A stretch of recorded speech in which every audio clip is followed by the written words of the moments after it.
ببین خطی این شکلی میشه. من آروم میگیرم، قشنگ نگاه کنید، شما هم لذت ببرید. به اینا میگن هفت رنگ خطی. این تا اینجاش.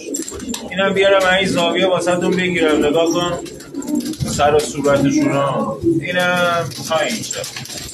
این برم بگیرم واسهتون اونجا که تاریک خوب نمیافته.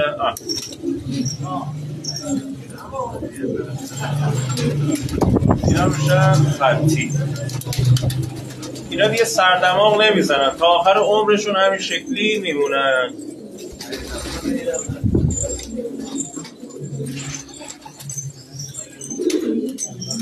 حیث محمد آقا رو میذارم